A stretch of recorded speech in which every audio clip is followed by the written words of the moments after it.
Boa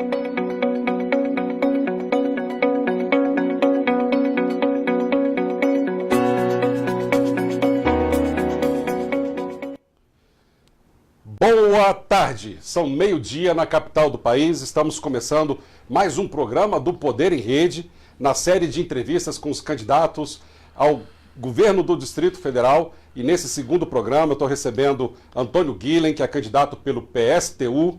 Guilhem, muito obrigado por você ter vindo aqui hoje, né? Antônio Guilhem tem 57 anos, é professor de formação, é mestre de História, tem uma vinculação dentro do Sindicato dos Professores do Distrito Federal. Logicamente, nós vamos falar de educação aqui também, é pauta do nosso programa. E agora, né, na eleição de 2014, saiu como vice do Toninho, se não me engano, e agora está vindo como cabeça de chapa, governador ao Distrito Federal. Como é que está essa trajetória, Guilhem? Olha, boa tarde a todos, né, e a todas. Essa trajetória está boa, estamos fazendo uma campanha procurando dialogar com os trabalhadores, a população em geral. Tem sido bastante receptiva, né? A gente tem andado por aí dito que não vale e não basta apenas trocar os políticos, é preciso discutir um projeto maior para o país, é preciso questionar esse sistema que está aí, que cada vez está concentrando mais a renda na mão de uma minoria e deixando a maioria com salários muito baixos, no desemprego, sem saúde, sem os serviços públicos, né? Que é preciso discutir um projeto socialista para o país, né? Guilhem, então vamos começar por aí. O DF já teve governos populistas, governos de direita, já tivemos 2 governos na mão do Partido dos Trabalhadores, aí uma esquerda mais representativa, enfim, ou seja, a população já experimentou aí alguns modelos de governo, né? O que a sua candidatura e o PSTU pretendem trazer de novo para a população do Distrito Federal? Bom, em primeiro lugar, em relação ao governo, nosso governo, né, o governo que a gente idealiza é o governo da classe trabalhadora. Então a gente vai governar apoiado nas organizações dos trabalhadores e do povo organizado, através dos conselhos populares. Nós vamos abrir o orçamento, né, para que a população ela possa decidir onde será aplicado os recursos. A gente vai ter um governo extremamente democrático, todos os órgãos, os cargos de chefia serão escolhidos pelos próprios servidores públicos, das empresas estatais, das empresas públicas, né? E acima de tudo a gente quer ter um governo que inverta a lógica atual. A lógica atual é o Estado cada vez mais transferir renda para os ricos. A proposta nossa é bem questionadora, a gente quer inverter isso, ou seja, o Estado vai ser um agente que vai transferir a renda para os trabalhadores e para o povo pobre. Essa questão do tal do projeto socialista revolucionário, esse é o termo mesmo, né? Isso vai aproximar mais o eleitor da sua proposta? Ele tem alguma resistência? Esse é o projeto? Olha, a gente tem andado por aí e a receptividade é bem grande. Por quê? Porque a gente está chamando a população a organizar uma rebelião nesse país. É como a gente está dizendo, as eleições não vão alterar profundamente a vida dos trabalhadores. E é preciso que os trabalhadores, para conseguir as suas reivindicações, eles se organizem, se mobilizem, entrem em luta, né? Pelo salário, pela terra, pelo emprego. Então a gente está chamando a população a fazer uma rebelião. Isso tem tido uma boa aceitação, porque a população está muito descrente com o atual sistema que está aí. Tá. Como levar essa mensagem aos eleitores do Distrito Federal, já vendo aí, Guilherme, essa questão das regras eleitorais, né? A eleição anterior nós tínhamos 90 dias de campanha, nós agora só temos 45, o tempo de televisão era 45, foi reduzido para 35 dias, os horários que estão distribuídos entre os partidos políticos não são assim tão equânimes. Como fazer para levar essas mensagens ao eleitor do Distrito Federal diante de tantas barreiras que a própria Justiça Eleitoral coloca? Bom, a gente procura aproveitar todos os espaços possíveis, indo até as ruas, indo até a luta dos trabalhadores, as assembleias, os bairros populares, os locais onde o povo se aglomera, a porta das empresas estatais, das escolas públicas, enfim, dialogando com a população. Porque você tem toda a razão, as eleições elas são extremamente antidemocráticas, né? O MDB, o PSDB, o PT fizeram uma reforma política em que eles em que eles são os principais beneficiados, ou seja, as regras eleitorais, a maior parte do fundo partidário vai para eles. Nós não somos obrigados a participar dos debates e por isso não somos convidados, né? Então é uma estrutura em que eles querem se perpetuar no poder. Por isso que a gente diz para o povo que além das eleições é preciso a gente questionar todo esse sistema de dominação e principalmente se mobilizar, se organizar e lutar pelas suas reivindicações. Seria o caso, então, de chamar essa população que de repente vota branco e nulo, ou que simplesmente já não comparece às urnas, e os dados estatísticos são até bastante significativos. Na última eleição de 2014, 1 em cada 4 brasileiros decidiu ou votar branco ou nulo, ou simplesmente não comparecer. Na eleição para prefeito e vereador, esse índice subiu para 1 a cada 3 brasileiros. Não seria a hora, então, de convocar esses brasileiros para, dentro dessa revolução, votarem em propostas que não são as mesmas propostas que estão aí? Exatamente, está dizendo aos trabalhadores, aqueles que vão votar em branco e nulo, que em primeiro aspecto eles têm razão. Essa bronca deles, essa raiva contra os partidos políticos que são corruptos, né, porque as empresas financiam os candidatos, né, não existe capitalismo sem corrupção, né, os trabalhadores estão com toda razão, a população em geral, de ficar com bastante raiva desses partidos políticos, né, e a gente está chamando o voto na gente como uma forma de afirmar um outro projeto, um projeto socialista. Como a gente diz, não adianta apenas trocar os políticos, é preciso trocar esse sistema que está aí, é preciso discutir um projeto socialista para o país. E nós estamos fazendo isso com a candidatura da companheira Vera, que é candidata a presidente da República, e a minha aqui, e todos os outros nossos candidatos. Uma dúvida que a gente precisa levar para a população é essa diferenciação, né, de como é que se comporta as várias alas da própria esquerda, né? O que eu falo para todo mundo, PSTU é diferente de PCdoB, de PCB, de PCO, de PT. Vocês também sentem essa dificuldade de esclarecer ao público que está do outro lado que também nas esquerdas são diferentes?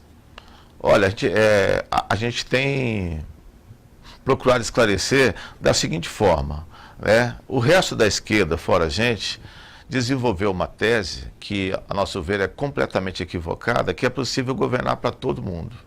Por trás dessa frase bonita, o governo que vai governar para todos, na verdade, quando eles chegam ao poder, eles se aliam e governam para o alto empresariado e para os empresários. E eles acabam administrando o sistema capitalista que não muda. Então, o PT passou aí mais de uma década no governo e é um exemplo disso. Enquanto ele dava 0,5% para o Bolsa Família, ele dava 45% do orçamento nacional de juros, né, para os grandes banqueiros, né, que eram os juros da dívida do orçamento federal indicado para a dívida pública, né? Então, isso é um exemplo prático. Então, nosso objetivo é esclarecer isso, ou seja, a verdadeira esquerda é o PSTU, é aquele que está questionando o sistema atual. Ninguém nessas eleições está falando isso. O PT não fala isso, o PSOL não fala isso, e a gente está dizendo claramente, é preciso discutir um projeto socialista para o Brasil, um socialismo com democracia, onde o povo possa decidir todos os rumos do país e da nossa cidade, né? Porque o país é rico. Nós somos a 7ª economia do mundo. No entanto, o povo cada vez vive sem moradia popular, sem saúde, um desemprego que atinge milhões, enfim, uma saúde pública degradada, enquanto os ricos estão vivendo cada vez mais, lucrando cada vez mais, vivendo cada vez melhor. Então, ou seja, vamos pegar uma pauta específica, que é uma pauta nacional, que está em todos os noticiários, a questão da prisão do Lula. Como é que o PSTU enxerga essa questão da prisão do Lula?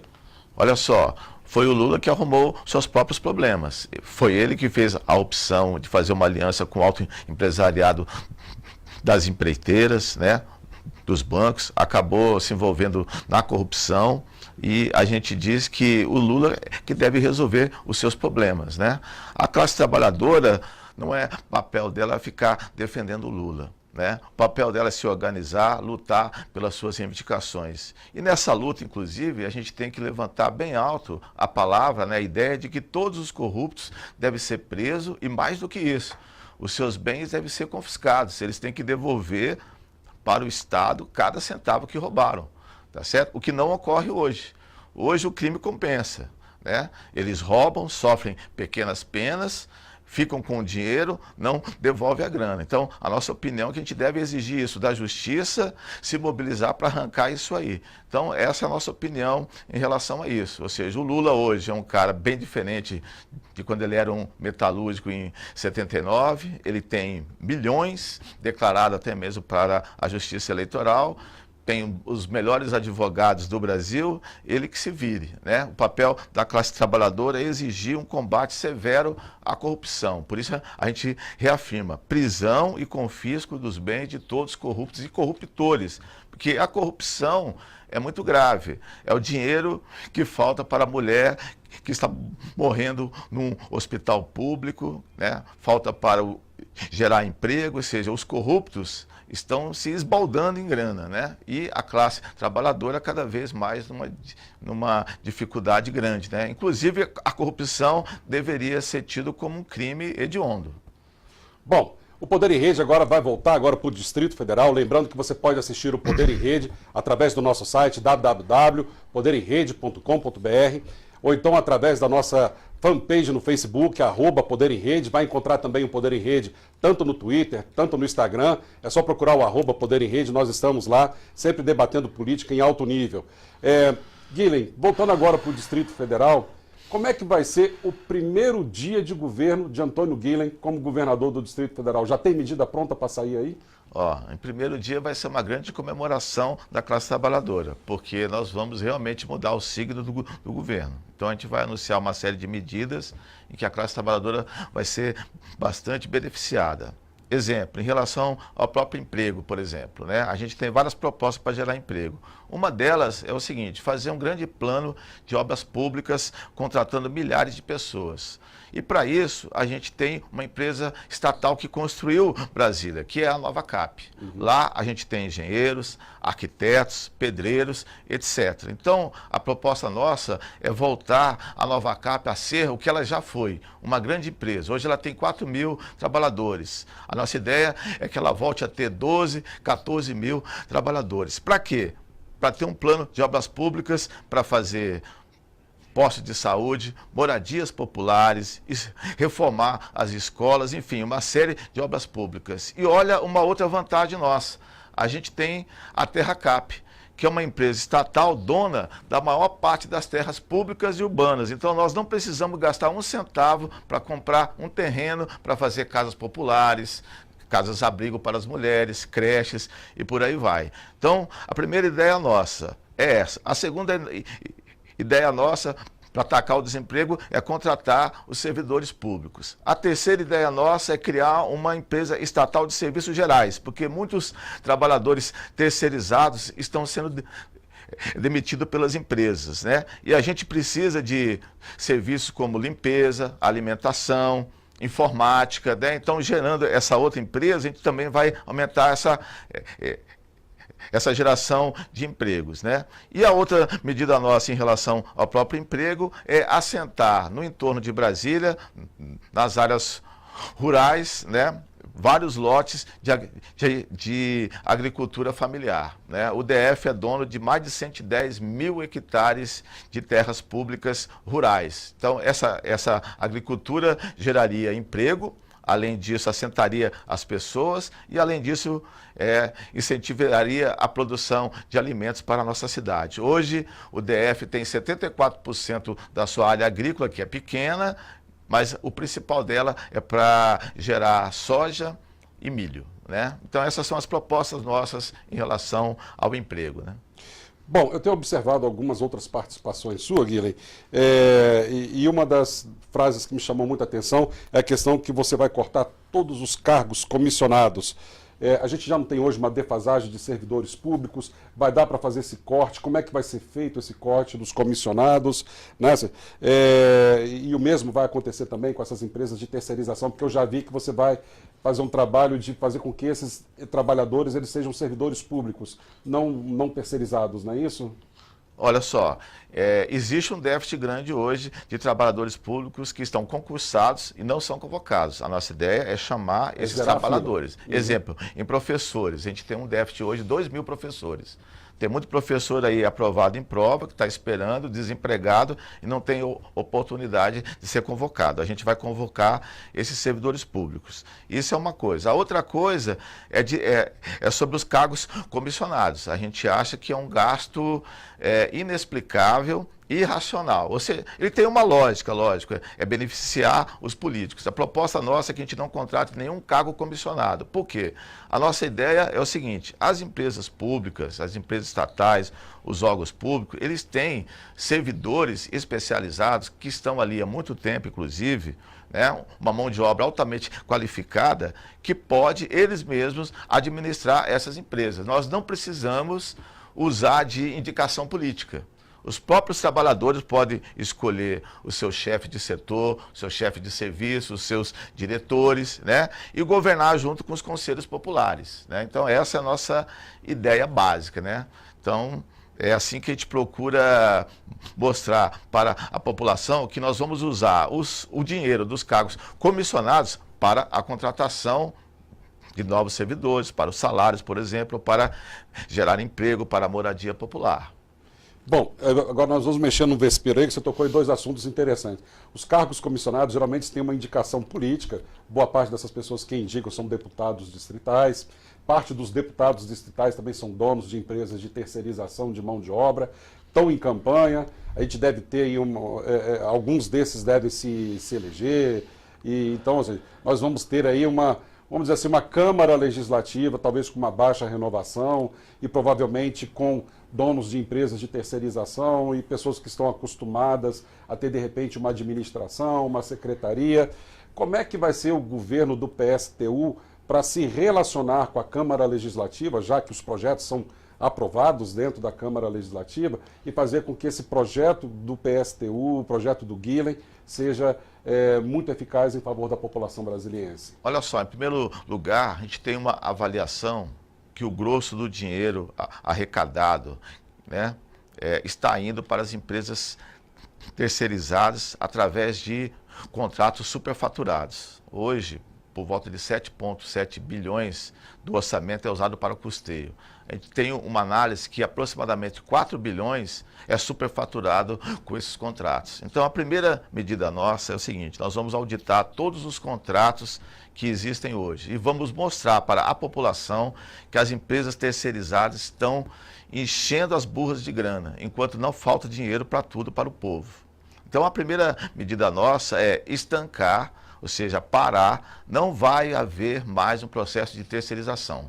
Nós vamos paulatinamente revertendo essa situação, porque a gente avalia que por aí, inclusive, vai o ralo da corrupção. Até para absorver esses profissionais que estão nessas empresas de terceirização, porque se cancela todos os contratos de terceirização, automaticamente essas pessoas também vão para a rua, né? Por isso que a gente disse que a gente vai criar uma empresa de serviços gerais dos terceirizados. Porque o Estado precisa fazer outras manutenções além da própria Novacap, né? Hoje, a terceirização ela avança em todas as empresas estatais.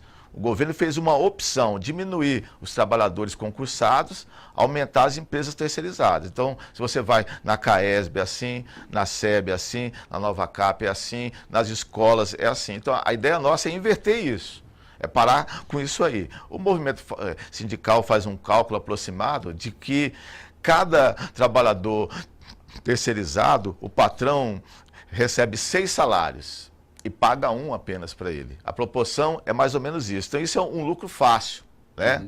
O alto empresariado está ganhando uma grana muito grande em relação a essa terceirização. A nossa ideia é inverter isso. Inclusive, os terceirizados são os trabalhadores mais explorados. Eles fazem a mesma função, recebem menos, trabalham mais, recebem menos e ainda sofrem o assédio moral que você observou bem. Muitos deputados ou candidatos são donos de firmas terceirizadas que lucraram milhões nos últimos anos oferecendo serviços ao Estado e eles pressionam os trabalhadores a votarem neles com várias ameaças. De vez em quando a imprensa não, ela noticia, né? Exatamente, ela divulga isso. Então, a nossa ideia é bem clara, é proteger esse trabalhador e, por outro lado, tirar essa fonte de lucro das empresas. Mas mesmo assim, você ainda vai ter que se relacionar com essa Câmara Legislativa. E como é que vai ser? Olha, a nossa relação com a Câmara Legislativa vai ser uma relação de confronto, porque nós não vamos negociar cargos com os deputados, não vamos aprovar projetos que favoreçam eles ou as empresas. Exemplo hoje, é um absurdo. Se você parar para analisar hoje, o atual governo deu para cada deputado 1 milhão de emenda parlamentar. Né? Isso vai acabar. Por quê? Porque o orçamento do DF, tá certo? Vai ser decidido pelos conselhos populares, pelos próprios trabalhadores organizados. Nós vamos abrir as contas e vamos ver aonde o povo acha que é prioridade investir o dinheiro público, tá certo? E não a Câmara. Então nós vamos mobilizar o povo, vamos organizar o povo e em base a essa mobilização é que vai vir a nossa força. Nós vamos fazer manifestações, se for preciso, em frente à Câmara. Enfim, nós vamos governar com os trabalhadores e não com a Câmara. Essa é a nossa opção, né? Sim. Com o seu governo, como é que você vai lidar com o setor produtivo já estabelecido no Distrito Federal? Empresário é parceiro ou é vilão? Olha só, em primeiro lugar, os pequenos empresários, aqueles que trabalham pra caramba, se autoexploram, exploram a sua própria família, geram alguns empregos, esse aí nós vamos dar todo apoio. Inclusive, vamos usar o BRB, né, para ter linha de créditos, linha de investimentos e por aí vai. Tá? Agora, o autoempresariado, né, que deve, inclusive, uma dívida muito grande com o Distrito Federal, que não paga imposto, esse aí nós vamos apertar a fiscalização. Porque esse pessoal tem que pagar os impostos que deve. Então, a nossa ideia é contratar muitos servidores da área de tributação, fiscais e por aí vai. Porque o autoempresariado, ele tem tido um benefício muito grande, isenção de ICMS, sonegação de dívidas, tá certo? Subsídios do governo. Então nós vamos acabar com tudo aí. Isso aí. Para eles é a regra deles, é a liberdade de mercado. O Estado não vai ser mais, tá certo? Uma coisa que eles vão usar em benefício próprio. Pelo contrário, o Estado vai apertar esse autoempresariado. Falando agora de prestação de serviços, nós temos aí sempre as grandes queixas, saúde, educação, segurança. Vocês já mapearam um norte para essas áreas? Qual é a prioridade? Vocês vão começar por onde? O que a população pode esperar na área da prestação direta de serviços? Olha só, a situação hoje ela é muito grave em todas as áreas. Se você for na saúde, se você for nas escolas, se você for na segurança pública, a falta de emprego. Então a gente vai ter um plano mais completo, atacar em todas as áreas. A gente tem proposta para todas as áreas, né? Nossa ideia a ideia básica é essa, ou seja, o Estado vai cuidar das pessoas, vai ter um investimento para o trabalhador, vai ser administrado pelos trabalhadores. A verba pública não vai ser usada para enriquecer uma minoria. Embora a gente saiba que o governo aqui ele tem alguns limites. Exemplo, o próprio desemprego, eu acabei de dizer. Por mais que a gente gere empregos aqui, a gente tem uma proposta em relação a isso, o desemprego é um exemplo de um dos maiores males do capitalismo. Para o empresariado, interessa o desemprego. Ele joga um trabalhador contra o outro, rebaixa o salário. Ah, você ganha 3 mil, eu vou demitir você, se você não aceitar reduzir o seu salário, e vou contratar 2 por 1.000. É assim que a coisa funciona. Então, a nosso ver, só é possível acabar com o desemprego se você acabar com o capitalismo. Né? Um exemplo disso é que a Vera Lúcia, a nível nacional, a nossa candidata a presidente, ela tem uma proposta de reduzir a jornada de trabalho para 35 horas semanais, que geraria milhões de empregos. O autoempresariado não aceita isso, pelo contrário, quer que os trabalhadores trabalhem 12, 14 horas, né? Querem diminuir o valor da hora extra e por aí vai. Então a ideia nossa é que o Estado governe para o povo, né? Para a classe trabalhadora e os setores mais pobres e mais explorados, né?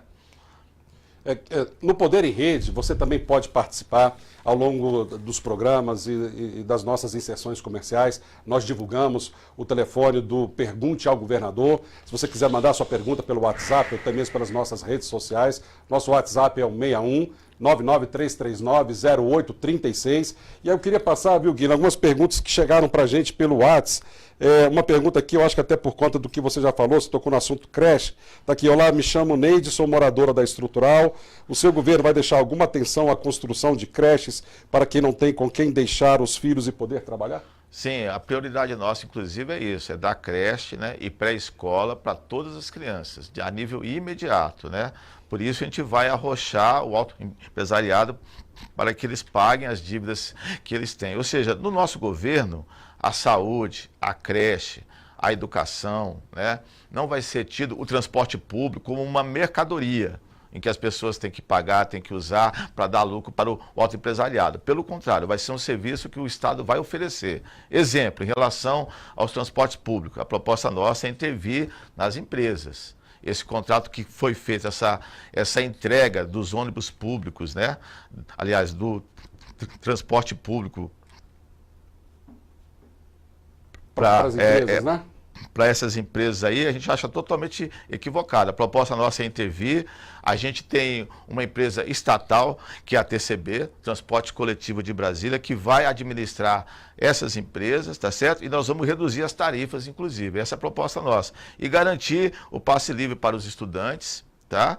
E, ao mesmo tempo, o passe livre para o desempregado, que hoje não tem como procurar emprego, né, pagando essas altas tarifas. Então, toda a proposta nossa, ela vai nesse sentido, ou seja, serviços públicos serão um direito da população. Uma outra pergunta que chegou para a gente aqui é da Nicolina, e aí vai entrar na questão de obras do governo do Distrito Federal. Ela pergunta que se no seu governo vai ter ainda o projeto da Interbairros, fazendo aquela interligação desde a região, acho, de Águas Claras até o centro aqui de Brasília. Vão ter novas obras? Existe uma contemplação dessa tal de Interbairros para fazer a ligação dessas pessoas que moram nessas regiões? Olha só, a prioridade nossa, do nosso governo, a gente quer deixar bem claro, a prioridade nossa é a construção de casas populares, tá certo? Hoje, a população mais humilde do DF, aquela que tem mais dificuldade, aquela que está desempregada, não está tendo acesso a nenhum plano de moradia. O déficit aqui é aproximadamente de 125 mil casas populares. Então a gente tem que trabalhar com prioridade, a prioridade nossa é essa, né? Hoje a construção civil, mais de 80% dela é para construir apartamentos de luxo. A proposta nossa é que a nova CAP tenha um plano de obras públicas para fazer casas populares. Agora nós vamos fazer um conjunto de obras também, né? Viárias, obras de água, enfim, todos os aspectos, né? E a gente espera contemplar toda a população. Por isso a gente fala, a população é que vai dizer qual é a sua prioridade. Não é um governo meu, é um governo da nossa classe, da população, dos trabalhadores. É uma novidade, né? É isso que a gente propõe. Por isso que a gente diz que o nosso governo ele tem um caráter socialista, social. Quem vai mandar é a população e não os políticos. Guilherme, eu acho que você falou, deve ser um microempreendedor, porque já chegou uma pergunta em cima do que você já falou, né? Você está sem nome, às vezes vem só um número no zap, está perguntando quais as perspectivas de incentivos fiscais para micro e pequenas empresas no Distrito Federal. É aquele microempreendedor que vocês estão trabalhando? Como é que vocês pretendem trabalhar isso? Exatamente, é o que a gente diz, para o pequeno empresariado, que gera inclusive a maior parte dos empregos, né? Que paga os seus impostos, que trabalha, que gera renda, né? A gente vai tratar com atenção. A gente vai, por exemplo, a gente acha equivocado aumentar IPVA, aumentar ICMS, aumentar IPTU de forma indiscriminada. Tem a ver com o seguinte, quem pode mais, paga mais. Quem pode menos, paga menos. Então, a gente vai tratar com atenção. Eu disse aqui, né, nós vamos usar o BRB para abrir linhas de créditos. Enfim, nós vamos dar uma atenção especial a esse setor. Porque a gente acha esse setor um setor aliado da classe trabalhadora. Eles também estão sofrendo na mão dos ricos, dos altos impostos, dos altos juros dos bancos, né? Então, nós queremos atacar esses problemas. Chegou uma pergunta que eu acho que estão te provocando aqui, viu, Guilherme? Aqui, ó. Guilherme, sou Alberto da Asa Norte. Não está na hora de mudar o discurso de confronto entre ricos e pobres, patrões e empregados? O Brasil precisa de mais união e não de separação. Não é nenhuma pergunta, ele fez uma afirmação em cima. Acho que ele está assistindo o programa inteiro aí. Não, eu acho que não. É o contrário. Todo mundo que tentou mudar esse discurso da esquerda, exemplo o PT, acabou se envolvendo em corrupção, governando para empreiteiro e para banqueiro e decepcionando o povo. tá certo? Não é o povo que está errado, não é o nosso programa que está errado, são aqueles que abandonaram essa luta. É como eu disse no início, o Brasil é a 7ª economia do mundo. Passa ano, passa século, entra século, a concentração de renda só aumenta, tá certo? A população vive numa dificuldade muito grande. Você vê o Congresso atualmente aprovando reformas que só retiram direitos dos trabalhadores, né? Boa parte da riqueza nossa está ficando concentrada na mão dos ricos. Por isso a gente diz, olha só pessoal, não adianta trocar os políticos, é preciso trocar esse sistema capitalista concentrador de renda. Vamos questionar isso, vamos discutir um novo projeto, um projeto socialista para o Brasil, onde o que importa seja a pessoa, o cidadão, os trabalhadores, e não o lucro das empresas. Bom, olha só, tem alguém que acho que é uma pergunta, mas você até respondeu, e acho que ela está muito indo na sua sintonia, que diz o seguinte, a pessoa quer saber se seu governo vai ter mais casa para a população, já que hoje ou caímos na mão do aluguel, ou arriscamos invasões, e aí estão falando também da questão da grilagem. Isso. Tem alguma também uma perspectiva de como tratar essa questão da grilagem da terra no Distrito Federal? Sim, a proposta nossa, inclusive quando a gente assumir, uma das primeiras medidas nossas é parar completamente o leilão, a venda de terras por parte da Terra Cap. Porque como que funciona o sistema hoje? Olha o que é o capitalismo, né? A Terra Cap é dona dos maiores estoques de terra pública. E ela está vendendo essa terra para o alto empresariado. Quando você vai a um leilão da Terra Cap, eles pedem 50 mil, 100 mil, 500 mil, 1 milhão, né? E o trabalhador não tem essa renda. A proposta nossa é inverter isso. Chega de transferir essa terra para o alto empresariado. No governo nosso, os trabalhadores, a população que vai ter essa terra. E olha só como o alto empresariado ganha enormemente em cima disso. Ele compra a terra, constrói imóveis, apartamentos, vende para a chamada classe média, professor, servidor público, que fica gastando 20% do seu salário ou mais todo mês durante 20, 30 anos. Então o cara, ele ganha muito, ele compra a terra barata, ele vende empreendimentos imobiliários caros, explora a população, enquanto a terra pública está sendo transferida para os ricos. Por isso que o nosso governo vai ser completamente diferente em relação à terra. A terra vai ser usada para dar moradia para o nosso povo, seja o servidor público, seja o trabalhador, enfim, né? Ou seja, toda a população vai ter acesso a um plano bem forte de construção de casas populares. Enfim, essa é uma das ideias mais importantes nossas. Bom, o Poder em Rede está chegando ao final, infelizmente passa rápido a conversa aqui, ela flui, o tempo passa mais rápido quando a gente está falando de política em alto nível. Eu convido vocês a estar sempre conosco no Poder em Rede, acompanhando as matérias do Poder em Rede no www.podeремrede.com.br, nas nossas redes sociais, é só procurar o @Poder em Rede. Esse programa também vai estar disponibilizado dentro dessas plataformas. Nós avisamos que nossas entrevistas acontecem sempre terças e quintas-feiras, sempre com um candidato ao governo do Distrito Federal. E Guilherme, eu queria franquear aí os últimos 30 segundos aí para você poder mandar um recado ao eleitor do Distrito Federal. O recado é simples. Olha só, pessoal, cada voto em nós é reafirmar essa ideia. A ideia de que a riqueza deve ser dada aos trabalhadores que produzem toda a riqueza. Chega do Estado trabalhar para os ricos. Vamos, nesse país, organizar uma rebelião socialista em que o nosso povo possa conseguir todas as suas reivindicações. O país é pobre, aliás, o país é rico, o povo é pobre por causa desse sistema concentrador de renda. Então, cada voto em nós ajude a nossa campanha, reafirmar essa luta, reafirmar a luta por uma sociedade socialista governada pelos trabalhadores. O Poder em Rede agradece a presença do professor Antônio Guilherme, candidato pelo PSTU ao governo do Distrito Federal. Agradecemos também a sua presença aí do outro lado, assistindo ao programa, debatendo posteriormente também o programa. Avisamos que o nosso próximo entrevistado vai ser a professora Fátima Souza. Nós encontramos na próxima terça-feira, 4 de setembro, para um novo debate, uma nova roda de conversas. Muito obrigado a vocês e até o próximo programa, porque no Poder em Rede o debate é permanente.